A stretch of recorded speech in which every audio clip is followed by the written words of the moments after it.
r/NoSleep. Posted by CIAHerpes. My grandfather was at the Siege of Leningrad. Something demonic fed on people there. I remember being not much more than a child, sitting at my grandfather Dimitri's house. He smoked one cigarette after another, flicking the ashes in an old silver tray in the form of a red star. Like many of the possessions he owned, it looked 100 years old. Clouds of gray smoke billowed around his face. The strain of many years seemed to weigh on him, his shoulders slumped, his will to live broken. "Are you going to tell me the story?" I asked. He told me he would the night before. His withered, wrinkled face didn't look at me. He stared at the diary he held in his mutilated left hand, something he still owned from the Siege of Leningrad. I saw drops of ancient, black blood spattering the leather-bound cover. I looked at where his pinky and ring fingers used to be with horror, seeing the shining, smooth skin laid over the stumps. His eyes, so sunken and faded, started to water. Grabbing his long, white beard, he got up and started pacing. After a few minutes, he poured himself some vodka and took a few shots straight back with no expression. Then he turned his bright blue eyes towards me. His skinny body trembled with excitement and terror. A faraway look fell across his face. "I'll tell it to you," he said in a thick Russian accent, looking defeated. "I'll tell it to you like I told your father and uncles. A man needs to know. He needs to know what's out there." It started with artillery fired far off in the distance. I heard the loud booming, a series of shells bursting close together, and then silence. I ran back to the apartment and told my mother and father. I was just a teenager then, 13 years old at the time, but I knew what the explosions meant. "The Germans are coming," I said, out of breath from the run. My father nodded grimly. "Dimitri, we must get as much food as we can before the markets close," my father said. We had expected this. Reports had come in of the German Wehrmacht's swift advance across the countryside. Fleeing refugees from cities and towns to the west of us had spoken of horrors that seemed like unbelievable urban legends at first, until more and more people came streaming in with similar stories. One survivor from the Soviet Belarusian Republic had told me that the Germans forced all the men, women and children of the town into a large barn. Then they splashed it with gasoline and set it on fire. If the people tried to run out of the burning building, the Germans would gun them down with automatic rifles. The refugee said he only survived because he was out picking mushrooms for his family at the time. But they had taken his wife, 3 daughters and mother from his home, forcing them all into a barn with the rest of the townspeople and starting the bonfire. He said he had come out of the woods near one of the infernos and saw German soldiers laughing and passing around liquor while agonized, haunting screams echoed out of the flames. A smell like searing pork chops and burning hair filled the area. Other refugees spoke of mass graves that shifted for days after the bodies were laid in them. They said the Germans would quickly try to shoot every person in the head, but sometimes they missed or only grazed the skull. Nevertheless, the Germans were always efficient, and the stunned victim would get pushed in and buried alive. "We need to move towards the city center," my father said, glancing at my mother with his cold, steel-gray eyes. "We could move into your sister's apartment, maybe." My mother nodded. My aunt lived almost directly in the center of the city, the place that would hopefully be captured last. I glanced out the kitchen window. Refugees streamed down the street, walking and hobbling in great, filthy packs. They carried bags of food and clothes or pushed rolling, wooden carts filled with their life's possessions. All of them slouched away from the areas around the perimeter of the city and headed towards the center of Leningrad, behind the fortifications. In the distance, I heard more artillery shells exploding. The Wehrmacht seemed to be drawing closer. My father and mother grabbed bags and filled them with our meager food, jackets and clothing. We certainly weren't rich, but we would have enough to eat for a few days, at least. Little did I know it then, but the siege that started that day in September of 1941 would last for nearly 2.5 years and kill over 1 million people. By the time the city got liberated in 1944, only 700,000 people still lived and remained in Leningrad, a city of nearly 4 million people just a few years earlier. We moved into my aunt's apartment, a small 2-bedroom flat not far from St. Isaac's Cathedral. The onion-shaped golden domes glistened and sparkled during the day, but the rest of the city looked gray and tired. My aunt and her husband had barely any more food than we did to feed themselves and their 2 children. The adults tried to ration it, but after 5 days of tiny meals and gnawing hunger, the last of the food was gone. A Red Army official went from door to door on our first day at my aunt's apartment, giving people duties. I was told I would help assemble PPD-40 submachine guns for the ersatz soldiers recruited from the civilians of the city. My father, Mother, aunt and uncle were told to go help dig trenches around the city center. We had worked in starvation conditions for a couple months like this. My mother and aunt would go out and try to dig up edible roots or collect herbs and grass for a stew. I was constantly hungry. It was like some biting creature had burrowed into my stomach. All I could think about was food all the time, food. The adults had come back in great pain with sores on their swollen feet. They said they had to stand in pools of stagnant water at times when they dug trenches and helped with fortifications. I could only hope they would finish long before winter and the biting winds and snow began.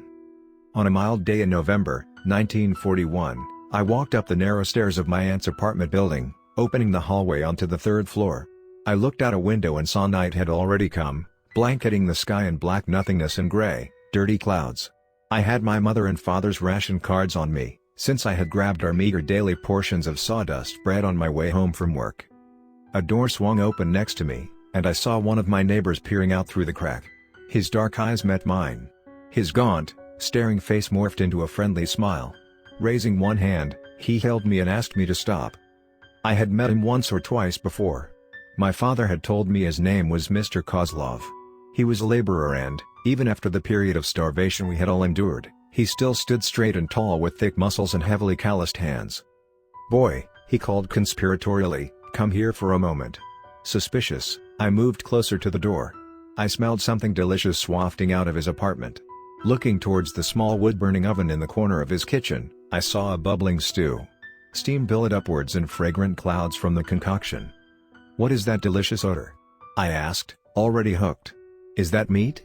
The man nodded happily. "I have a connection on the black market for meat," he whispered. "Would you like to try a bowl? Perhaps we can find ways for you to repay me, let's say." I quickly nodded and he motioned me into the kitchen with a wave of his massive hand. Before he closed the door, I saw him check both sides of the hallway for something. I clambered over to the pot as if in a dream. I saw thick, fresh morsels of meat mixed with carrots and cabbage and celery. It smelled like heaven. My stomach growled loudly. The government had given my family some bread cut with sawdust, and that's all we had really eaten besides grass and herbs. The sawdust bread had a crunchy, woodsy taste and hurt my stomach every time I ate it. The Soviet government had cut our rations of sawdust bread 6 times in the last month and a half since they had such a hard time getting through the German and Finnish encirclement of the city. I turned back towards Mr. Kozlov. Out of the corner of my eye, I saw something gleaming a dull silver as it swung towards me. I instinctively jumped back, my heart pumping. He was using a piece of steel rebar a few feet long like a club, trying to smash my skull open. "Stay still, boy!" he screamed, swinging the bar back and forth. It whipped through the air so close to my face that I could feel the breeze it gave off as it whistled past. I looked around for a weapon, thinking I was done. How could I fight this crazed man who was stronger than me and armed with a metal bludgeon? But at that moment, I heard the shrill cry of a Stuka dive bomber overhead, so close that it sounded like it would fly right into the building. Mr. Kozlov froze, his eyes panicked like those of a trapped animal. There was a flash of light and a roaring sound. I thought I would go deaf and blind. Walls began to collapse all around me as pillars of flame rose up, tongues of flame licking the wood hungrily. Mr. Kozlov dropped the bar, his trembling hands open and closing. He looked straight up, and a beam from the ceiling dropped on his head. I heard the cracking of bones. Blood sprayed in all directions as his skull collapsed. His neck twisted and broke under the weight as he collapsed, the beam pushing him down to the ground. Clouds of black smoke billowed into the apartment in suffocating plumes, the blazing infernos behind them making them flash and flicker with orange light. A siren began to sound close by, and then 2 more started up from farther away. The shrill whine of the air raid siren rose and fell in melancholy echoes. Coughing and sputtering, I tried to make my way out of the apartment, but I got turned around in the cloying plumes of smoke. I went to the wrong room and there, on the ground, I saw 3 naked human corpses, all lying face up. Strips of flesh were taken from their arms, legs, torso and cheeks. The bones underneath peeked out through the mutilated flesh, gleaming in white underneath the jagged cuts. I gagged, retching, thinking of the stew that I had come so close to eating. I turned and tried to run, feeling my way along the wall and ducking to take gasps of clean air. But I knew if I didn't get out as soon as possible, I would either suffocate or burn alive. I found the door handle leading out of the apartment. The cool metal touched my palm and I turned it, stumbling out and falling. The hallway was not yet on fire. The apartments on Mr. Kozlov's side had gotten a direct hit. Black smoke filtered in from around the doors. I wondered about my family. They were only 3 apartments away. I looked in that direction and saw the front door had become a curtain of flames. Horrible screams filtered out from the shut doors of the apartments. Suddenly, the door to my aunt's apartment flew open. Dark, choking smoke tumbled into the hallway. Coughing and sputtering, I backed away. I looked behind me and saw the stairs were still intact.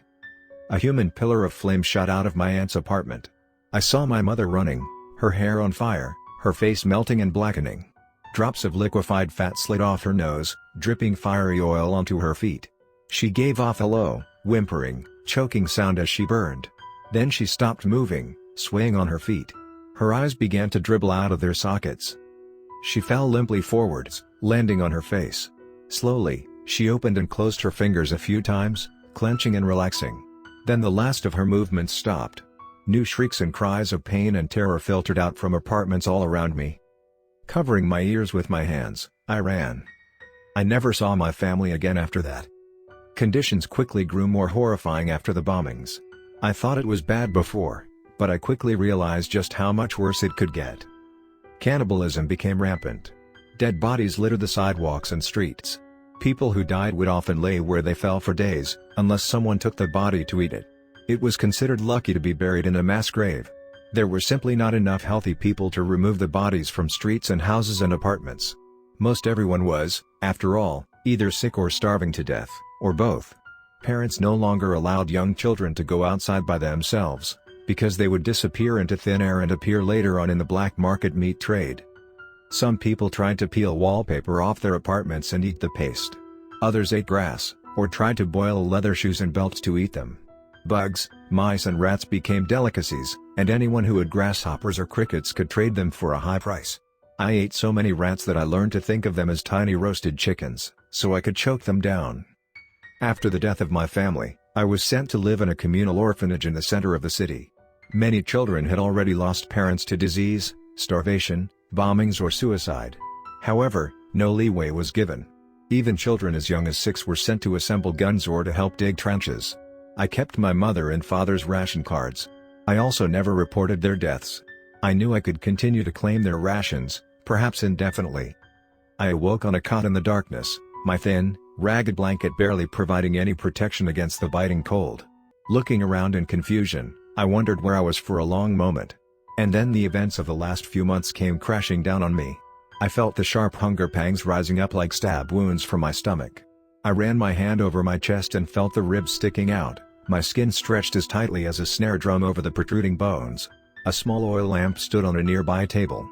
I walked slowly over, trying not to run into anyone else's cot. I couldn't see much more than silhouettes, but I got it lit and prepared to head towards the bathroom. Since there was no electricity or running water, the bathroom consisted of large, stinking wooden buckets that we all relieved ourselves in. The smell rising from them was atrocious, like rotting urine and hot feces mixed with the stink of sickness. A hand grabbed my shoulder. I jumped. Spinning around, I saw my mother standing there, her skin burnt to a crisp. I smelled something new now, something like burning meat and napalm. "Dimitri," she whispered slowly. The blackened skin on her body cracked as she leaned forward. I saw rivulets of translucent yellow pus and streams of dark, partially clotted blood rolling down from the wounds. I backed away, knocking one of the buckets over. I felt warmth cover my shoes as the rank, liquefied sludge spilled on me. She raised her arms towards me, like a child asking to be picked up. "Mother?" I asked. "Mother, is that really you? Please, help me," she said through bleeding, cracked lips. "It hurts." I had no idea how she was still alive. Something felt wrong about the situation. There was no way anyone in that condition could be alive, less likely walking and talking. I looked past the burnt body, judging my chances if I tried to run. "Dimitri, please. Don't you recognize your own mother?" The figure began to laugh, a sound like a choked death gasp. Patches of dead, blackened skin began to fall from the abomination's body, swaying like autumn leaves as they slowly drifted down to the cold stone floor. Tatters of destroyed cloth dissolved around its torso and legs. I watched in horror as the flesh continued to dissolve. Underneath, I saw something demonic and inhuman. Its face looked flipped inside out, with gleaming muscles running across its cheeks. Its nose looked like a snake's, just 2 gaping holes giving a glimpse deep into the sinus passages. Blue veins and red arteries pulsed.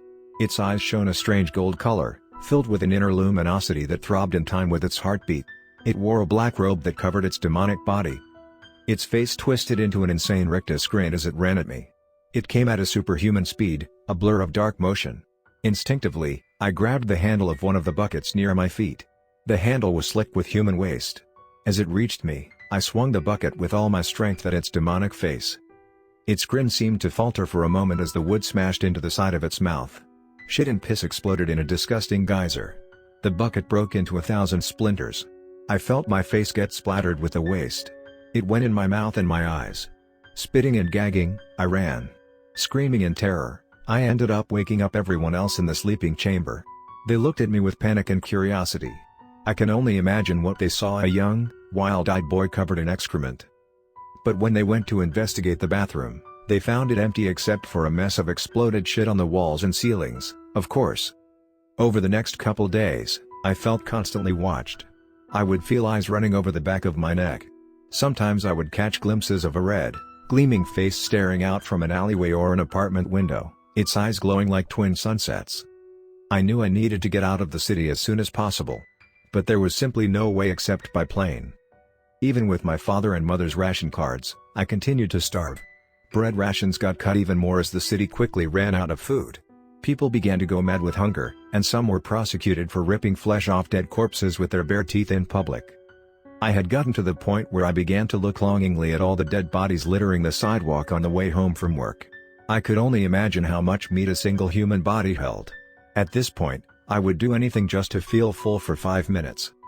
As I walked past the golden onion domes of St. Isaac's Cathedral one night later that week, the corpse of a child near my feet suddenly stirred. Its hand twitched. I looked down at its cyanotic blue lips and open, staring eyes, a sense of wonder and horror rising in my chest. Then it blinked. I jumped back and screamed as its hand snaked out and grabbed my ankle. Its eyes started to glow with that horrible golden light. Its grin spread, ripping the flesh on the boy's cheeks with a soft, tearing sound. Cold, clotted blood dripped down from the wound. "I am hungry, so hungry, Dmitri," the abomination said in a child's voice. "Will you not feed a poor, starving boy?" Before I could react, its head jerked forward and its slit mouth opened wide. I felt a burning pain on my left hand. Looking down, I saw it had bitten off 2 of my fingers. Agony rose up through my arm in horrible, wrenching waves. I yelled for help, falling back. A few other people were nearby, and they came running. They found me lying there, crying and hugging my mutilated hand, the corpse of a dead boy only inches away. After that, I decided I needed to get out of Leningrad by any means necessary. I decided my best bet was to go north, where the Finns laid siege. I definitely was not going south, where the National Socialists waited. Getting out of the city was no easy task, especially with one partially fingerless hand throbbing and still oozing blood. But I didn't want to risk spending one more night here. I thought that if I did, I would wake up to find that abomination standing over me, ready to rip my throat out. I had to get around Red Army sentries to get to the Finnish military. I knew the city as well as anyone, having lived there my entire life. In the darkness of night, I crept past dreary apartment buildings and half-destroyed homes. Luckily, the first sentry I found was sleeping, an empty bottle of homemade vodka laying at his feet. I reached the edge of the city and saw countless trenches stretching ahead of me. I looked down at the sentry and saw he had a rifle slung around his shoulder. I tiptoed close to the man, deciding to take his weapon in case I needed it. He snored loudly, his emaciated face twitching as he dreamed. Very carefully, I began to lift the rifle off his body. It was nearly over the top of his head when the man woke. He rose with a start, his eyes flying open. I saw golden light streaming out of them, and he grabbed my right hand tightly. "Leaving so soon?" it cried in a hoarse voice. I pulled away, kicking and fighting. The rifle clattered to the trench's dirt floor with a thud. I lunged for it. The abomination came at me, its body transforming in a flash into its true form. I raised the rifle up and shot it in the chest. It shrieked, an inhuman wail that echoed through the dark night around us. Then I ran for my life. I ended up making it outside the fortifications, though the last sentry fired a shot at me as I passed. I heard it whistle near my head, but I didn't slow. I knew if I stayed here another minute, I would die. The Finnish sentries ended up seeing me and screaming orders. I dropped the gun and told them I was a defector. They quickly arrested me and brought me to a prisoner of war camp, where I spent the rest of the war. Hell, compared to what I had seen in Leningrad, The prisoner of war camp was basically a vacation. I later met your grandmother and we immigrated to the United States. I thought I had lost that abomination forever, until a few days ago. I heard a sound in the backyard and looked down from my window. And standing there, in a black robe, I saw two golden eyes, spinning with their own inner light.